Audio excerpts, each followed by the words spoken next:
Welcome to the Shifting Our Schools podcast, where we believe learning never stops.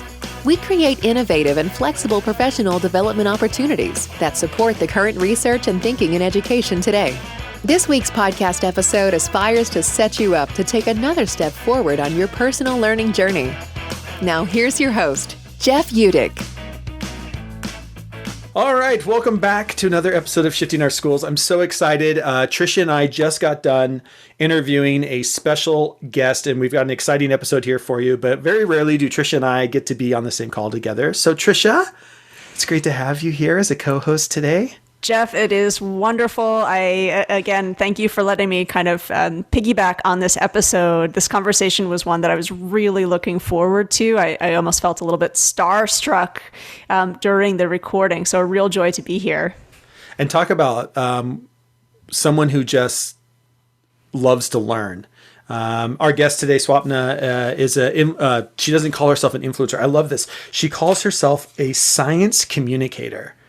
And I'm thinking like, that's a job title that I've never heard of before. You know, when we're talking about the future of jobs, like, what do you do for a living? I'm a science communicator. Well, and she does so much, Jeff. I mean, she'll talk specifically on this episode about her brand new YouTube channel that's come out with PBS, but she's been published all over the place, from Wired to Slate to the Boston Globe. I mean, she has an incredible portfolio. For anybody listening who has a gamer in their life, or if you are a gamer, she has her own column on video games for Wired. Like, that's just so super cool. And she'll talk a little bit about how she came to get there. And, you know, my background, a lot of my career was spent as a literature teacher, so trying to encourage the future readers and writers of the world. And I really love how she focuses in so much on how, you know, if you want to find a career trajectory in a field like this, you have to be doing a lot of reading, a lot of researching. And I kind of just think it's such a positive message for educators and students alike. Yeah, and I just love how she talks about like using your connections. You know, the more she's in it, the more connections she has, and she can reach out to people. Like starting this YouTube, Far Out, the new YouTube channel. She's like, I'm still learning how to do all this, but I can reach out to people in my network. She talks a lot about using Twitter, and Twitter is a great way for any teachers, educators, or students who want to connect with Swapna. At the end of this, she talks about Twitter being probably the best way to connect with her. So yeah, I love what she had to say about just sharing. And, you know, she uses the word gatekeeping a lot, and her big belief that, you know, we don't gatekeep information, that we do try to nurture our network. And along those lines, it sort of reminds me that over there in the Shifting Schools library, where we're trying to nurture our network as often as we can, Jeff, we do have 2 brand new free guides for folks. The first of which is our Podcast for Pride Month collection. So if you're thinking about how you can really see podcasting as a resource for PLC learning, for bringing folks together, it has a menu of podcasts, it has a free documentation template, and it also has a follow-up guide for hosting that conversation. And I know, Jeff, you're also a big fan of this model of really seeing how can we leverage podcasts for building community and, of course, for doing professional growth. Yeah, and happy Pride Month to everyone. It is the first episode in June. Thanks for that. But it's such a great resource. And I think one of the things we're really focused on is we've released quite a few of these PDFs now that you can use for your PLCs, right? PLCs need to be structured. And what our hope is and our goal is to give you some structure around that, but also treat you like a professional and giving you, especially podcasting, like here's an episode. Everybody on the team, go listen to the episode. And then we've given you a reflective guide that when you do meet in your PLC, what did you learn? Where is this taking us as a team? Where is this taking us as a PLC? That's the power of PLCs. And our goal is to give you some resources to have those conversations and give you some starters to maybe go deeper than just like, what'd you listen to? Right? That's our goal, is to get to the learning aspect of this stuff. Absolutely. And the vast majority of those free guides have been produced based on requests from listeners, you know, like you. The other brand new one is entitled Talks That Go Beyond the Tools. And that was created based on the request from an ed tech coach who was saying, you know, I want to work with my colleagues around reflecting on some of the innovations, some of the new tools that we've been experimenting with. But I just, I don't want to make sure that the conversation is just about the tech, right? I want to make sure that that conversation is going deeper. It's about the ways in which we collaborate. It's about the ways in which we approach and navigate change. So that free guide hopefully is great for folks right now who are also thinking about the data you want to collect at the end of the year, but also making time and space for those stories, really sitting down and listening to one another. Yeah, for sure. Yeah, great resources over there. Again, you can get all of those over at shiftingschools.com under our resource tab. And I don't even know how many you have in there now, Trisha. There's got to be well over 60 at this point. She just doesn't stop making these. And part of it's because people, that's our goal. Our goal is to make stuff that people want. So if there is something that you think that we could help with, please do reach out. Info at Shifting Schools or Trisha at Shifting Schools, Jeff at Shifting Schools. Emails are pretty easy to remember. Please do reach out. We do love, and it's a way for us to give back to the community. We're both very passionate about giving back as much as possible to the community, and this is one way we like to do that. Before we get to today's episode, though, a big shout out to our sponsor, Teacher Wit. If you've been listening for the last couple months, you know that we've partnered with teacherwit.com. They are creating an incredible community of educators, a lot of great conversations in there. And coming up in just a few weeks, Trisha, you have another free webinar with Teacher Wit. Do you want to talk a little bit about that? Sure. You can join me June 14th for a conversation about the intersection of media literacy and LGBTQ plus inclusion. And I'll mention, if you can't make it for the live event, that's okay. Anybody who is a member of Teacher Wit, you get access to the recordings. And we also should say, yes, they are our sponsor. And we also love that they are doing what they're doing free. So you're not going to pay a fee. There's no membership sort of, down payment that you have to make. It's open, and again, it's a community that's growing really, really quickly. They have ongoing events. So again, that's teacherwit.com.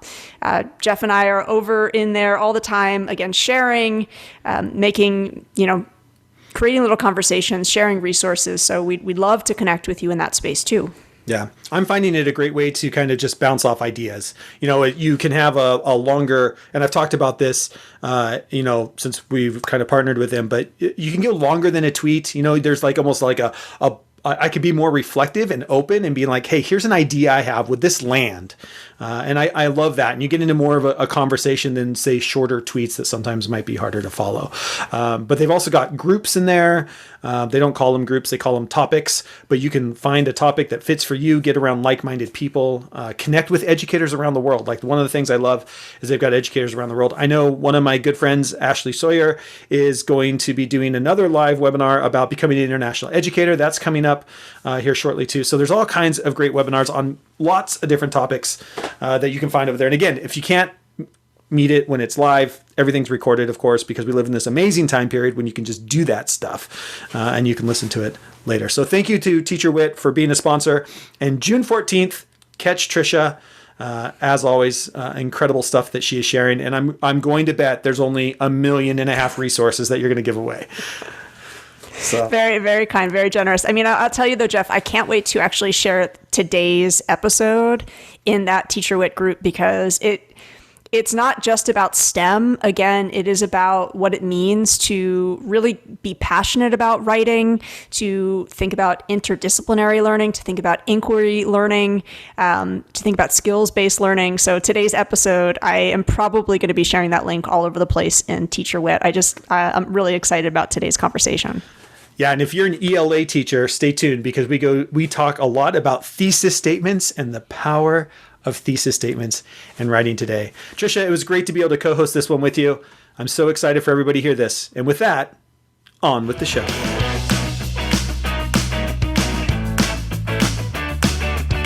All right, welcome back to another Shifting Our Schools. I'm so excited to have our special guest, Swapna, here with us today. The STEM extraordinaire. She's all over every place. I'm so pumped. And thanks for engaging with us on Twitter too. That was kind of fun. It's just like one of those things where you're like, there's no way somebody like that's going to come on our podcast. So we're very excited to have you here. I'm so excited to be here. This Thanks is good. For asking. Yeah. This is great. And it just has so much to do with, our audience being educators and students. I just love what you're producing and want you to be able to tell your story and talk about how the things that you're doing, how do you see them being used in classrooms with educators and kids? So that's our hope for today. But let's get started with your journey, and maybe introduce yourself, talk about how did you get into all of these STEM roles, from journalism to YouTube channels to everything else that you do. So give us a little bit of your background. Yeah, so my name is Swapna Krishna, and I'm the host of PBS's Far Out, but that's pretty new, but I've been doing STEM communication for a very long time. And, the way I got into it is really funny because I don't have a formal background in either, communication or STEM. I have a political science background, and that's what I, majored in college. I have a master's degree in international relations, but I have always been interested in STEM and science. I think my story is a bit familiar to a lot of people. I was super into Star Trek as a kid. Still am, by the way, super into it. So I don't want to put that in the past tense. And so that really just sparked my interest in space and science, tech, and engineering. And so but I kind of never really thought I could do it as a career. I've always wanted to be a writer, not necessarily writing books, though that I think that's very cool, but just writing has always been a passion of mine. And it never quite, growing up, I don't think there was as much emphasis on science communication as there is today. I didn't realize that was a thing I could do. But then everything, I was going into publishing and going that track, and then everything kind of changed. I guess it was like 2011, I think. I went to a NASA social, this is a great program from NASA. For anyone who's unaware, they basically invite social media people. And when I say social media people, I don't mean you have to have 50,000 followers. I mean, they'll invite somebody who has 120 followers, as long as you are enthusiastic and your audience is enthusiastic, to like special events to celebrate things. So I got invited to the second to last space shuttle launch to come in person, see it behind the scenes. Yes, it was an incredible experience, and it was the first time I had ever done science communication, because I was like, okay, if I'm going to do this, I feel a responsibility to share this with my followers and spread the word. And the response was just incredible. And I was like, oh, maybe I have a knack for this. But it wasn't really until a couple of years later I went to another NASA social launch, this time the launch of Orion EFT-1, and I think it was like 2014 or 2015.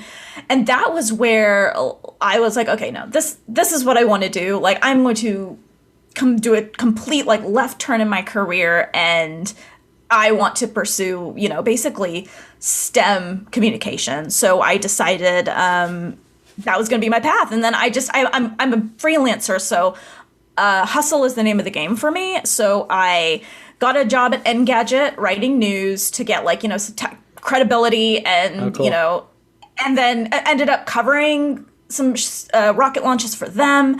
And then since then I've kind of been just doing this whole STEM thing, and it's been amazing. I mean, when you say hustle is the name of the game, though, listeners, if you're not familiar with Swapna's work, we're talking about you being published in Slate, Los Angeles Times, Boston Globe, Fast Company, The Verge, and you also cover video games for NPR and for Wired. I know, yes. I'm thinking a few folks might be interested in that because, as somebody who works primarily with teens, covering video games for Wired and for NPR sounds like a dream gig. But again, I'm sure that didn't just sort of fall into your lap. Could you talk a little bit more specifically about how you found yourself with that job, and correct me if it is not, in fact, a dream job? No, it is. Covering video games for Wired. For anyone who isn't familiar with for the way journalism works, Wired is like the pinnacle of tech. Being published in Wired is like every tech reporter's dream. So the fact that I have a column there and I get to write every 2 weeks about the stuff I'm playing, it is absolutely a dream. So that's a really good question. And basically, everything I have done in terms of writing, I try to come to it from a unique angle.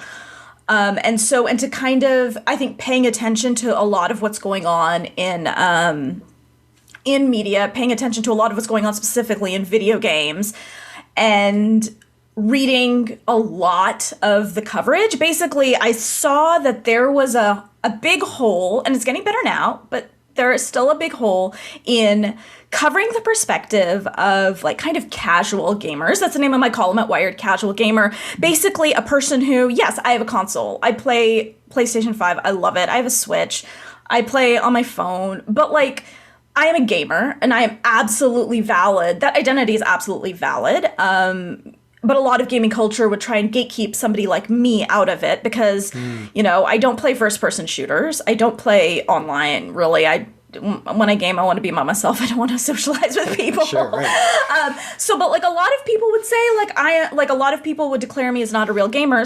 But there's so many of us, and especially I'm a parent. I have a toddler.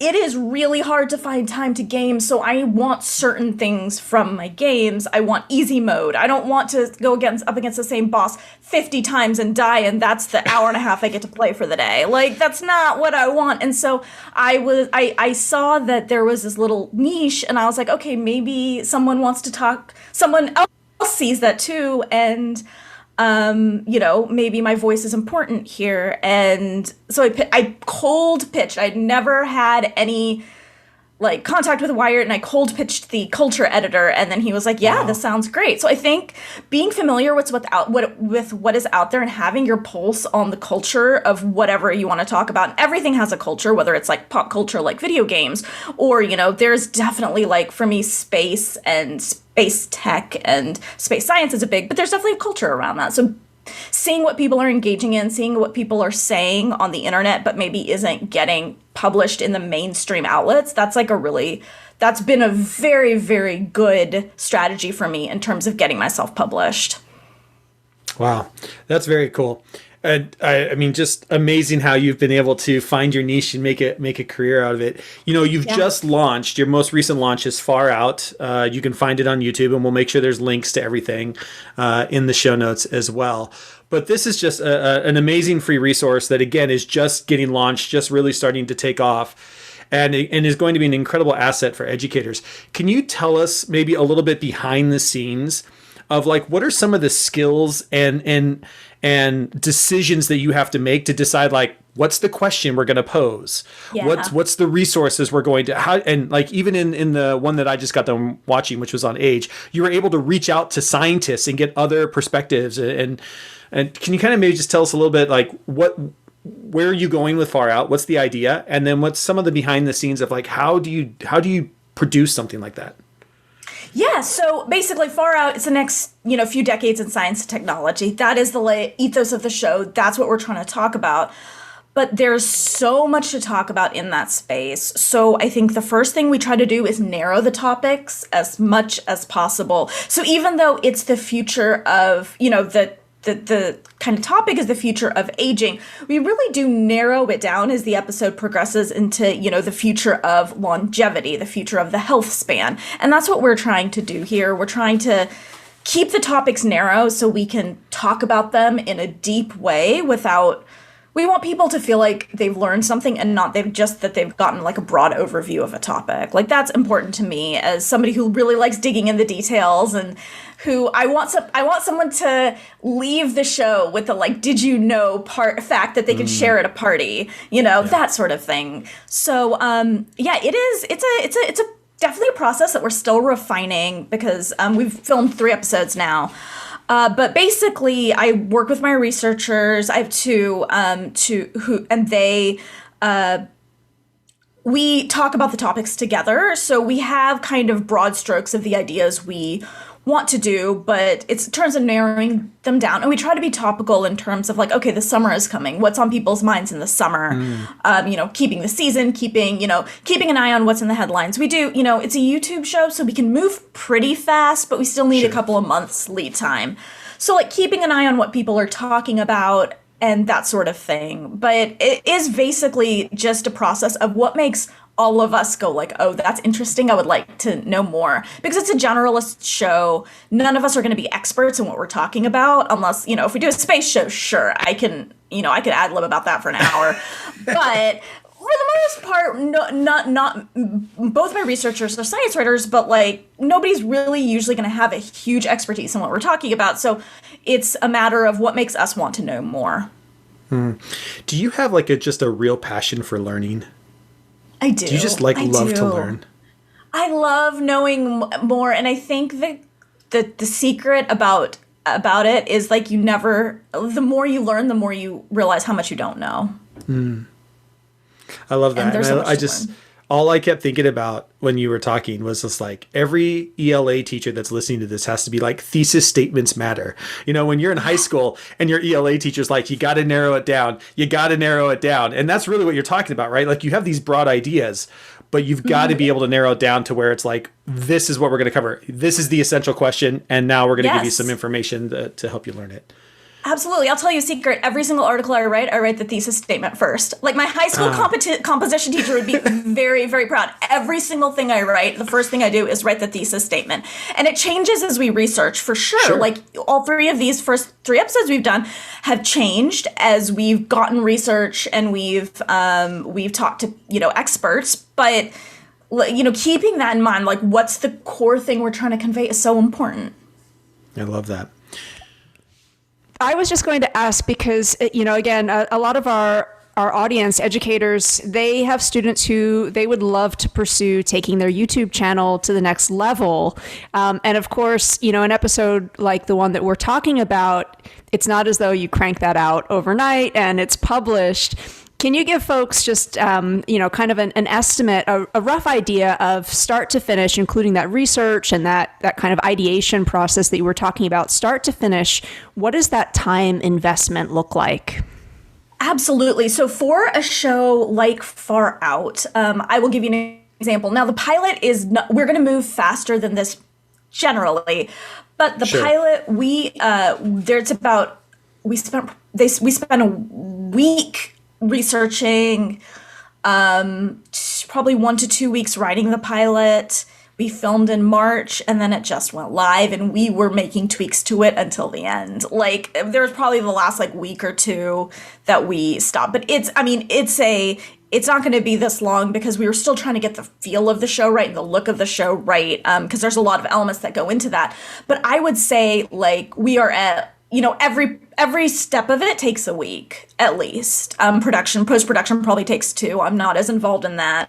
Although I do, I do know I'm not very great at editing video, but I do stuff on TikTok and stuff like that. So I understand, some of what goes into it and it's very complicated, but for the writing and the scripting, it's 2 to 3 weeks, just because the research, the writing and the scripting, and it's not just I write the script and then I go and say it. We have table reads where everybody on our team, production, and the production people, everybody can ask questions because I would much rather somebody say, I don't understand that at a production meeting than I don't understand that in a YouTube comment. You know what I mean? Right, I want to make sure we're being very clear and very precise too, because we do not underestimate the intelligence of our audience. These are very smart people and we want to respect that and not, gloss over some fact or, something like that, and then have people think we are not accurate when, we are technically being, there's language and precision in language is very important in something like this. So we have that table read, and then I go one-on-one with my director, and we go through and finesse the language, make things sound as natural as they can to me, even though, I'm writing the script, but still, I'm still learning to be a video writer. I've been a print writer for, most of my career. So I'm really, really learning on what it is to write for video and even write for myself for video. And so, learning how to make it sound natural and like me and the rhythm of speaking and those sorts of things. And those are things I'm still learning. Yeah. I love that. That's it's a new genre of writing, right? Video writing or script writing. It is. for a YouTube video. Is your goal, like the last one that I watched was like about 8 minutes or so? Is your goal to kind of like keep them under 10, like fast paced? Yeah, 8 to keep 10. Them going is like 8 to 10 minutes. Mm-hmm. That's awesome. Yes. As someone who you are doing all this stuff, you're learning all the time. Who are some of the influencers or influential people that you follow, that you love to learn from, that are in your own network? I mean, in Wired and Engadget and every place else. I'm sure you have lots. But who are some of the people that really influence you? Yeah, so there's a ton of great people out there, but in terms of, science communication and especially, work on video and work on social media, there's a few. Emily Calandrelli, who's also a good friend of mine. She is the space gal across, platforms, and she's also Emily's Wonder Lab from Netflix. That's her show, and the host of Exploration Outer Space. So she's everywhere. She's amazing. But she has been an inspiration of mine for a long time because she just does what she does so well. She's so authentic and really reaches people and tries to meet people where they're at. And I really respect her. Sophia Gad-Nasser, she's a PhD student in cosmology, I believe. She's Astro Party Girl across, across Twitter, I think Twitter, Instagram, and on TikTok as well, I think. And she is doing such good work, explaining the intricacies of science, because while I am a science communicator, I am not a scientist, and I know a lot at this point because I've reported on a lot and I've talked to a lot of experts, but I always like to, go back to the experts to make sure that I'm accurate. And so, Sophia she's a science communicator, but she's also a, scientist. And so I think she is amazing. Science Sam is also, Samantha Yamin is also amazing. She's mostly on Instagram, but she was kind of, she was criticized by some entrenched scientists who didn't like her approach. She's also a scientist. Didn't like her approach of trying to communicate through social media, and has been attacked for that. And I think she was one of the first to really bring attention to the fact that, we can really communicate incredibly effectively through platforms like YouTube, platforms like TikTok and Instagram and Twitter. These are very effective, and we should reach out on these platforms. I feel really strongly about speaking in plain language, not being condescending, and being where people are and where people want to learn. I don't expect people to come to my website to find my stuff. I need to meet them where they're at. I love that. That's so powerful. You said a couple times there that you're a science communicator. Is that your job title? Is that what you consider yourself? Space science and technology journalist is usually what I say. Okay. Yeah, I usually say space science and technology journalist, but I'm moving much more towards the communicator stuff with the scripting and all that. There is a lot of journalism involved, but I honestly, I am in a place where I am moving kind of from the journalism sphere to the more larger communication. I post science videos, space related videos on TikTok and across social media, but mainly TikTok is the focus. And so that is kind of more of a communication role than a journalism role. So it's kind of, I'm just trying to talk to people about how cool all this stuff is, basically. And so however anybody wants to find me and wherever they want to find me, whether it's through the more traditional, places with more credibility like Wired or Engadget or, all of those, or whether it's, on TikTok, it's fine. I'm happy either way. I like that. Very cool. So as we kind of pivot to talk about, and we can focus on all of your stuff, but we'll focus on Far Out for right now. For educators who want to connect their students with you, with the stuff that you're starting to produce on Far Out, and I know you've probably got more stuff coming.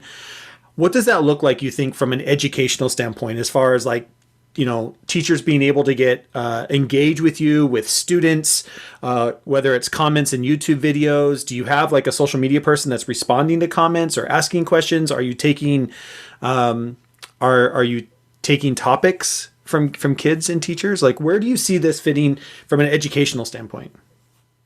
Yeah, I think that's a great question. And in terms of me, I am very accessible. If you tweet me on Twitter, I will see it and I will usually respond. I try to respond to, I try to at least acknowledge everything I get. I'm not always able to respond to everything, but I generally make myself, especially on Twitter, generally on social media platforms, sometimes depending, like TikTok, I know where that's where a lot of younger people are, but the commenting system is kind of a mess over there. So I don't see as much of that. But something like Twitter, I am very accessible and I try to be. In terms of the YouTube comments, I do look at all of them. I don't really respond to a ton of them. But we do have people looking at them. And if there is ever an episode topic anyone would like to see, please leave it in the YouTube comments, because we do look at that and we are very responsive to our audience. We want to know what our audience wants to see. And so if there's something somebody feels strongly about, or a teacher or a classroom is like, oh, I would love to see a video on X, like, let us know and we will absolutely do it. But yes, I am generally very accessible, and I try to make myself accessible. People can email me. My email address is, it's on my website, but I feel like Twitter is usually the way people choose to reach out, and I am happy with that and fine with that, and I love it. Like, I love engaging with people. I love talking to people about this stuff, and people have been so incredibly kind about, the launch and debut of this series, and I'm just really grateful that it's resonating, honestly. Yeah. It's awesome. It's awesome.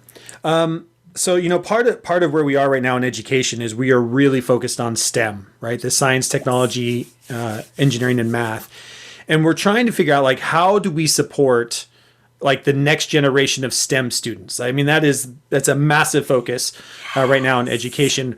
And some of the things I love that you're talking about, like, there's so much writing involved, right? And the creativity aspect, like, things when we think about math or we think about engineering, we don't always think about, oh yeah, you've got to be able to write and you've got to be able to, stand up and deliver on YouTube or deliver in front of a camera, right? A talk or a script in that way.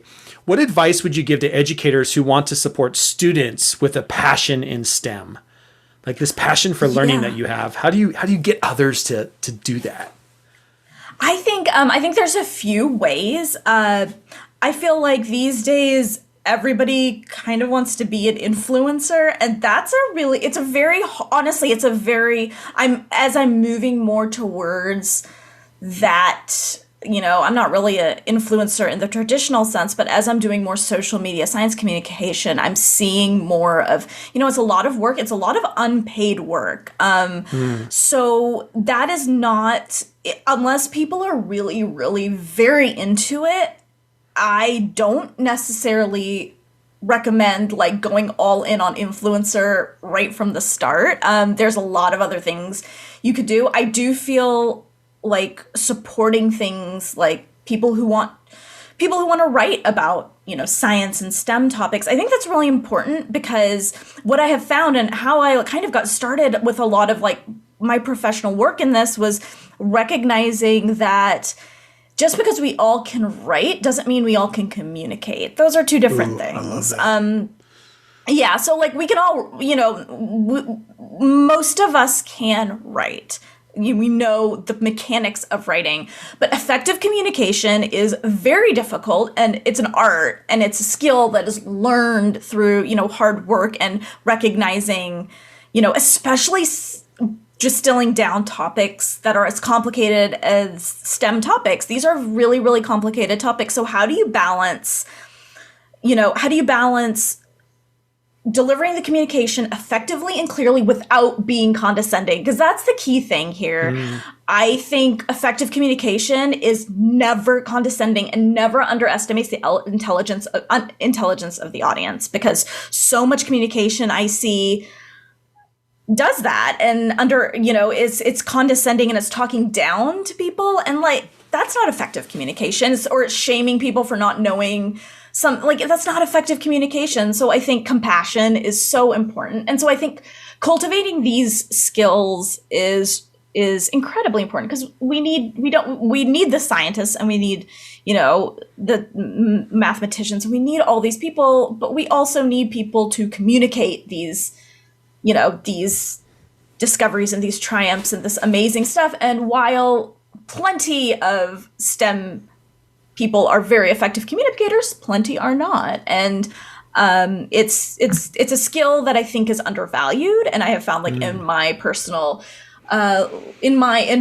experience, people do wonder, well, why didn't you just become an engineer if you were passionate about engineering, which is a lot of what I was passionate about when I was younger. And it's because I don't want to be an engineer. I wanted to talk about the stuff, not do the stuff. Do the stuff. I don't want to, that's not where my passion lies. My passion lies in talking about it and getting really excited about it and, geeking out about this stuff. That's what I love doing. And I think encouraging that and making it clear there's a career path there, because I think that was what was key for me, and why it took me so long to find it, was that I didn't understand, especially growing up, Indian and immigrant household, like, I didn't understand the career paths that were available to me that weren't like doctor, lawyer, computer programmer.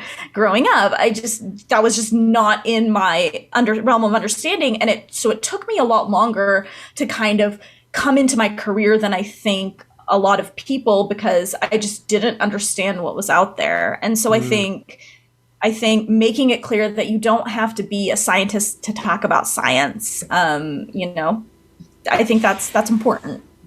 I love that because, Jeff, I know that you and I talk about this all the time in education, opening our minds up and being a little bit more expansive around not putting each subject in a silo and not saying, oh, this is over here, that's over there. You really see the skills as that throughway and that connection. And I think that's going to resonate with our audience. And I love that idea of, again, providing a lengthier menu of career pathways. I truly hope that this episode is going to reach a lot of students, because, again, there's just so many different passions that have come through in the work that you do that blow my mind. Again, I'm just really thankful that you took the time to share that with us. Of course. I'm so excited. I'm very excited to be here and to be able to talk about it, because I know, you do not know how many, you probably actually do know exactly how many times I get asked, like, how do I do what you do? And like, I want, and I'm in a place where I don't want, like, it's not that, I don't see it as competition. I want 1,000 people just like me who are just as enthusiastic as I am doing the exact same thing I'm doing, because there's room for all of us. And so like, there's a gatekeeping, there's also like to a lot of this, there's a gatekeeping mechanism where people think like, oh, there's only room for one, influencer talking about space. Like, no, that's not the case. And like, one thing that has been really nice is finding other people, but other women especially, who have, as I'm getting into this video thing, who I have been able to like DM and be like, hey, like, can you help me? Like, this is very new for me. I don't know what I'm doing. And they've been like, yes, here's this and this and this. And it's been so nice to, and I want to do that for other people. I love that. You find your community and you lean on your community leans on you. And we're all better for it. We're all better for Absolutely. it. Swapna, thank you so much for taking time out of your busy schedule. We will make sure there are links to everything in the show notes. You can go watch the Far Out episodes on YouTube, connect with her on Twitter, get your students connected. I don't know a high school kid that doesn't have a Twitter account, so get them, put up on the whiteboard. Put her handle up on the whiteboard and have kids follow her, especially if you geek out with science and space and all of the good stuff, man. She's such a great person to follow. You're gonna love and learn so much of what she is sharing out there. Thank you so much for taking time out of your busy schedule. Really appreciate you being here. Thank you so much. We hope you've enjoyed this episode of Shifting Our Schools. If you found this episode helpful or inspiring, please make sure to subscribe and leave the team a 5-star rating. If you want to learn more about the Shifting Schools team or download our free resources, head over to shiftingschools.com to see what's on offer now. Thanks for listening, and we'll catch you next week for another episode to keep rethinking the shifts our schools need.